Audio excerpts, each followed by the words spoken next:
Who hasn't heard of Warren Buffett, one of the world's richest persons who routinely ranks high on Forbes' list of billionaires?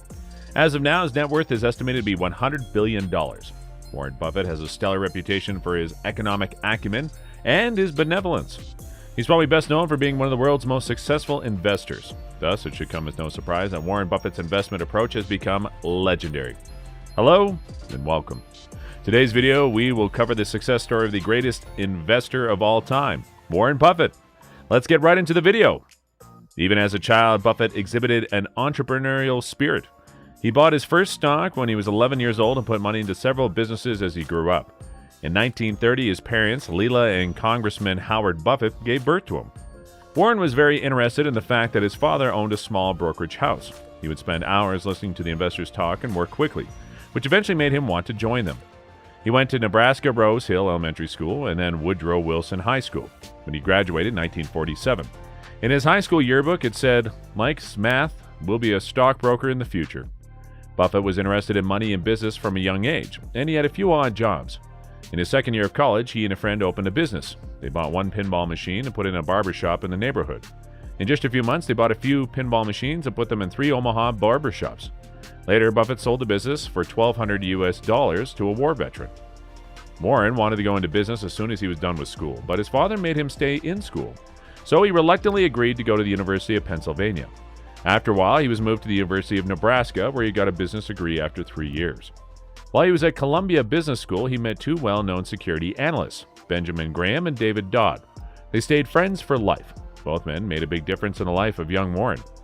People call Graham the Dean of Wall Street. He came up with the idea of value investing, which is at the heart of Buffett's investment philosophy.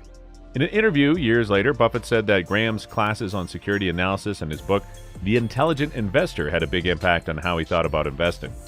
Buffett began his career as a salesman for investments. He later joined Graham to start a business together. In 1956, he set up a business called Buffett Partnership. In 1962, he saw an opportunity to invest directly in Berkshire Hathaway, a textile company in New England. He changed it into a holding company with many different businesses. He is the chairman and CEO of Hathaway at the moment. He has also owned the most shares of the company since 1970. When Hathaway began trading in Class A shares in 1990, Warren became a billionaire. In a strange way, Buffett's biggest regret is that he bought Berkshire. The boy becomes the man. When asked how he knew his investments were worth anything, Buffett simply said that he read a lot of annual reports and corporate statements. His main sources of information were Value Line, Moody's, and Standard & Poor's. After that, he read corporate publications. Buffett thought that the library was the best place to learn. The fact that it was cheaper than college made him feel even more conservative. Buffett didn't like to spend money. He liked to save and hold on to things. From the time he was 6 years old, when he bought a 6-pack of cola for 25 cents and sold each bottle for 5 cents, his childhood was full of stories about how he made money. He scoured golf courses for lost balls, which he then sold individually and by the dozen. Buffett took over his father's paper routes when his father was elected to the U.S. Congress. These routes were near large apartment buildings, which made it easy for Buffett. He kept careful records of all his customers, and if someone didn't renew their subscription, he was quick to remind them and even tried to sell them a competing newspaper. Buffett was glad that his father, who had been in Congress for 4 terms, lost one of his races, and the family had to move out of Washington, D.C. His father was a strong conservative and a member of the John Birch Society, which fought against liberal, socialist, and communist ideas in society. His father always asked if new laws would make people freer or less free. When he got back to Omaha, he put young Warren to work writing prices and quotes in his brokerage office. He really liked the job because he was good at math, and experience would help him in the future career. Back in Omaha, where he grew up, Buffett saved $1,200 from his paper route to buy 40 acres of land, which he then rented to a farmer. He became very interested in horse racing as well. He was interested in the numbers involved with weight, speed rating, pace, past performance, and breeding. He worked with a friend to make the Stable Boys tip sheet, which is sold at the Sir Ben racetrack. He also went into business with a partner to sell pinball machines, which made them a lot of money. At age 11, he bought 3 shares of City Service stock for himself and his sister at $38 each. The stock went down to $27, then back up to $40, at which point he sold, making a profit of $5 after paying for the stock. The same stock then started to rise, going all the way up to $200. This taught Buffett how important it is to stay in the market. Buffett's investment philosophy. Buffett is a believer in the Benjamin Graham school of value investing. Value investors look for stocks that are priced too low compared to what they're really worth. There's no one way to figure out a company's intrinsic value, but the fundamentals of the company are usually a good place to start. Like people who look for deals, value investors look for stocks that they think are undervalued by the market or that are valuable but not seen as such by most other buyers. Buffett takes this approach to value investing to a new level. The efficient market hypothesis is not backed by a lot of value investors, EMH. This theory says that stocks always trade at their fair value. This makes it harder for investors to buy stocks that are undervalued or sell them at prices that are too high. They do believe that the market will eventually start to favor good stocks that were undervalued for a while. Buffett, on the other hand, doesn't care about how the stock market works with supply and demand. In fact, he doesn't care at all about what's going on in the stock market.